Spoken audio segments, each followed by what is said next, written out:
अस्सलाम वालेकुम नाज़रीन। वर्ल्ड हार्ट डे जो हाल ही में गुज़रा है, इसके ज़मन में मैं आपके सामने चंद बातें रखने की कोशिश करूँगा कि इस वक्त जो हार्ट की बीमारी की शिकायत है ये तेज़ी से फैल रही है, बल्कि एक ज़माने में जो इन्फेक्शन के डिसीज़ेस होते थे इसको पीछे छोड़ दिया है और तकरीबन सिर्फ इंडिया के अंदर 5 करोड़ 5.5 करोड़ लोग दिल की बीमारियों और खून की नालियों के अंदर रुकावट की बीमारियों का शिकार हैं।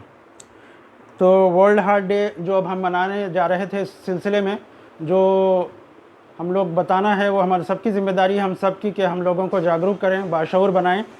सबसे पहले ये कि जो हार्ट प्रॉब्लम आता है वो हाइपरटेंशन की वजह से आता है, यानी ब्लड प्रेशर, बीपी जिसको ज़्यादा होता है उसको हार्ट प्रॉब्लम आने के चांसेस होते हैं। उसी तरह डायबिटीज़ है, यानी शुगर की बीमारी जिसको कहते हैं, ये इसकी वजह से भी हार्ट प्रॉब्लम ज़्यादा आते हैं।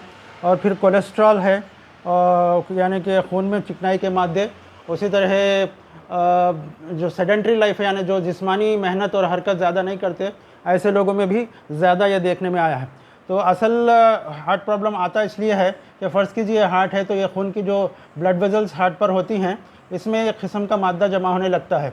इतना भी अगर जमा हो जाए तो इसको 20% कहते हैं, और जितना जितना बढ़ता है ये उतना ज़्यादा इसके अंदर रुकावटें आती हैं, तो खून की सप्लाई दिल को कम हो जाती है, जिसकी वजह से सीने में दर्द होता है, और ये हाथ में, सीधे हाथ या बाएं हाथ या सीधे हाथ में दर्द होता है, चलने फिरने पर दम चढ़ने की शिकायत होती है।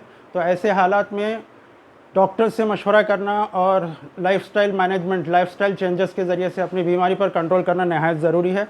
ये बात याद रखिए।